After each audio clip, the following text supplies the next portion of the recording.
Hello दोस्तों, नमस्ते नमस्कार। बानी बड़ा कंफ्यूज कल के साथ ले दो एक हिट भोजपुरी सॉन्ग आ रहा है जो कि वर्ल्ड वाइड रिकॉर्ड भोजपुरी से आ रहा है। बानी बड़ा कंफ्यूज लड़का खिलाई की देवर की यही सॉन्ग है।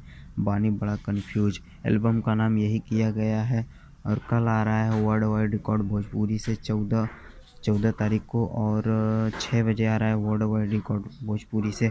कल ही आ रहा है और बेस्ट सच्चा बता दूँ तो और केसारी जी के फैन है तो चैनल को सब्सक्राइब करके वीडियो को लाइक कर ले, क्योंकि कोई भी सॉन्ग आने से पहले सबसे पहले मैं अपने चैनल पर बता देता हूँ कि कौन सा सॉन्ग आने वाला है। तो आप लोग तैयार हो जाइए। कल बानी बड़ा कन्फ्यूज ए सैया, बानी बड़ा कन्फ्यूज सॉन्ग का यही नाम है। कल आ रहा है वर्ल्ड वाइड रिकॉर्ड भोजपुरी से, खेसारी भैया का सॉन्ग है और लइका खिलाई की देवर के यही सॉन्ग है। बानी बड़ा कन्फ्यूज एल्बम का नाम किया गया वर्ल्ड वाइड रिकॉर्ड भोजपुरी से आ रहा है, 6 बजे सुबह में आएगा।